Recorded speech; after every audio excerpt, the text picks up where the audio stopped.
I remember the day I received the porcelain doll vividly, as if it were etched into my memory with a chisel of fear.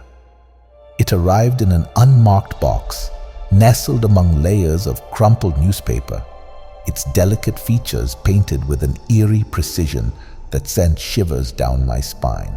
There was no note, no indication of who had sent it, only the unsettling feeling that it didn't belong.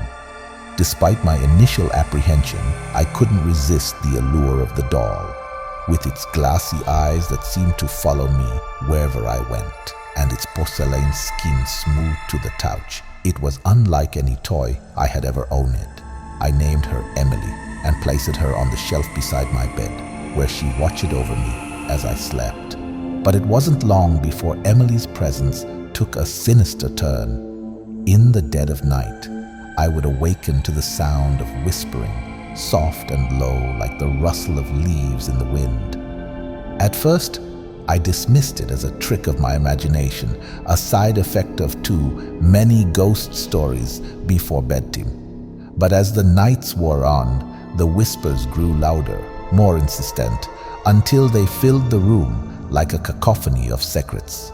I strained to make out the words, my heart pounding in my chest, until finally I heard her voice, a voice that did not belong to a child, but to an old woman, cracked and weathered with age.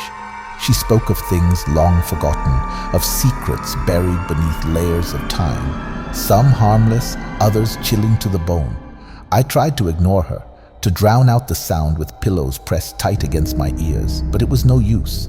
The whispers followed me wherever I went, a constant reminder of Emily's sinister presence. When I finally mustered the courage to tell my parents, they dismissed my fears as the overactive imagination of a child. But one night, unable to bear the torment any longer, I begged them to listen, to hear what I heard. They stood in silence, their faces etched with concern. But as they strained to catch even the faintest whisper, there was nothing. No voice but the gentle hum of the night, no presence but the weight of their own doubt. Frustrated and desperate for relief, my parents made the decision to rid our home of Emily once and for all. They packed her away in a box, sealed it tight with layers of tape, and drove miles away to dispose of her in the darkest depths of the forest, where no one would ever find her.